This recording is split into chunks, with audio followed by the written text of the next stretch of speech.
இரண்டாவது ஒரு காரியத்தை பார்க்கிறோம், இழுப்பு தன்மை உள்ளவள். ஆமென் சொல்லுமா?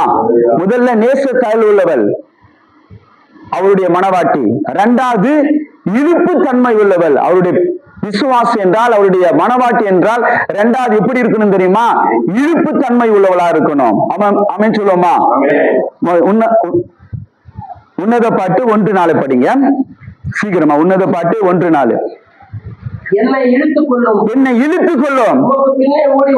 உமக்கு பின்னே ஓடி வருவோம். ராஜா என்னை தமது அறைகளில் அழைத்து கொண்டு வந்தார்.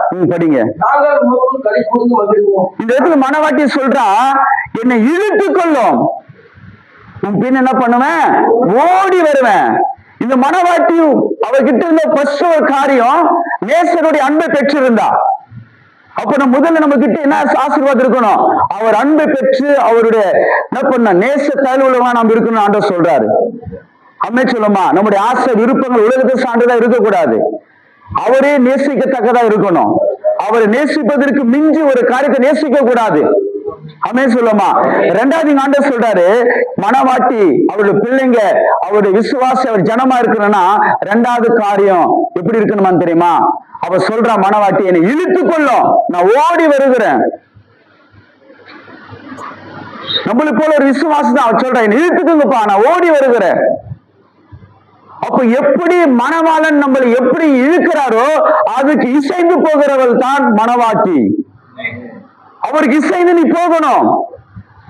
அவர் சொல்ற, நீ எப்படி இழுத்தலாம் அந்த பக்கம் நான் அதுக்கு மாதிரி வந்துடுறேன்றான்.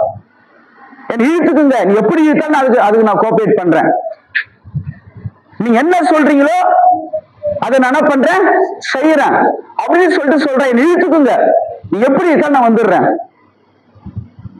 இன்னைக்கு சபையில ஒரு சபையில ஒரு சில ஒழுக்கங்கள் வச்சிருப்பீங்க.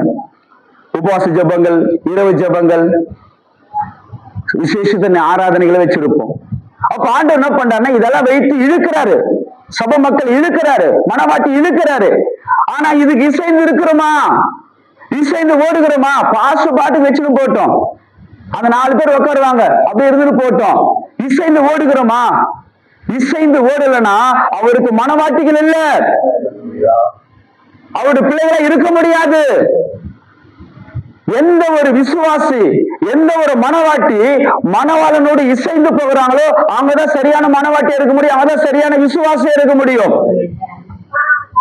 அவர் ஒரு பக்கம் இழுக்க, நம்ம ஒரு பக்கம் போனா எப்படி இருக்கும்? எப்படி இருக்கு யோசித்து பாருங்க. அவர் ஒரு பக்கம் இழுப்பாரு, வா உபாசத்தில் உட்காரு, வா ஒரு மன ஜெபம் பண்ண, வா ஒரு 10 அதிகாரம் படி, வா தேசத்துக்காக கண்ணீர் விட்டு ஜெபம் பண்ண, வா.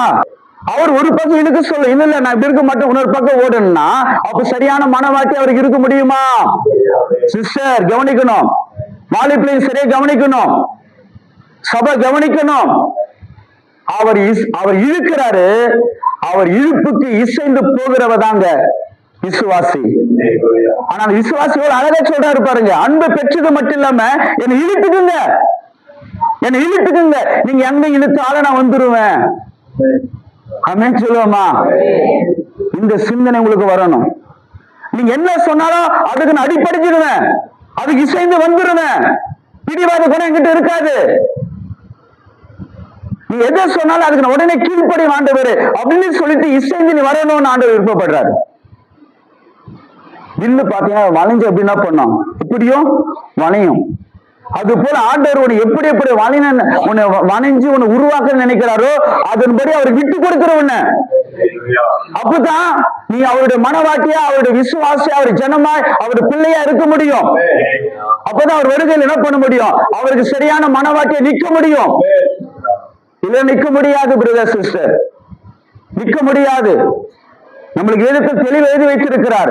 ஒரு விசுவாசி எப்படி இருக்கணும், ஒரு கர்த்தர் ஜனம் எப்படி இருக்கணும், சபைக்கு வருகிற பிள்ளைகள் எப்படி இருக்கணும், அவர் மனவாளன் வர சொல்லி மனவாட்டி எப்படி இருக்கணும் என்பது தேவன் எழுதி வைத்திருக்கிறார்.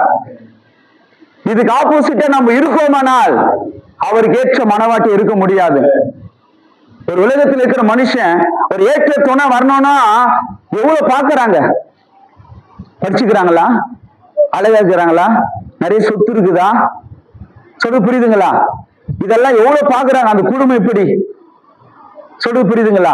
எவ்வளவு பார்த்து ஒரு விஷயத்துல இறங்குறாங்க. அப்போ அவர் மணவாளன், நம்ம மணவாட்டி. அப்போ இவங்க இவங்க யாரெல்லாம் பரலோகத்துக்கு கூப்பிட்டு போனோன்னு அவர் நம்ம கிட்ட எவ்வளவு காரியத்தை எதிர்பார்ப்பாரு. பாப்பாரா பார்க்க மாட்டாரா? பாப்பாரு.